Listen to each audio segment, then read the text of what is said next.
Йо, Коста, виж се на канал в цялата вселена.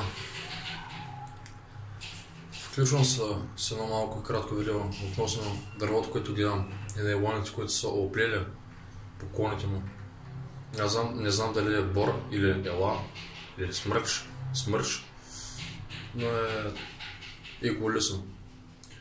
И виждам, че има нейлони по клоните си. Нещо като стриж фолио на 4-5 клона и отива към друго дърво.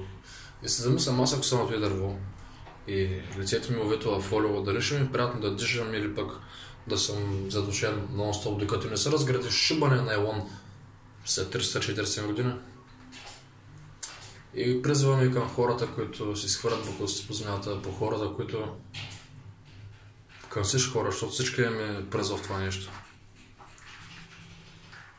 Защото реално този, който е произвел пластмасата, не е хвърлял този найлон горе, който е на дървото. Хвърлял го е някой на земята, вятъра го е качил горе. Всъщност призвавам всички обикновени хора, работници, хора, които пушат цигари и каквото и да е найлони, винаги се използват от всеки един човек. Не се изхвърляйте найлоните по земята и ако ви падне пликчето и вятъра го духне, настегнете шибаното пликче, каквото и да е. Защото 30 години той пликче ще стои на земята. И като го направят точно да речем 70 000 човека, ако си в малък град, 600 000 човека, ако си в Варна горе-долу, ако го направят 2 милиона човека, ако си в София, и ако го направят 7 милиарда, да не се настигнат бокуците, които падат и вятъра и ги духа, знаете ли какво ще стане в един момент? Представете си, вие да легнете да ги да погребат с една планина на елони. Ей, това става, това е чувство за планетата. Следователно, после има последствия, от които ние ще изплатим. Планета никога няма да...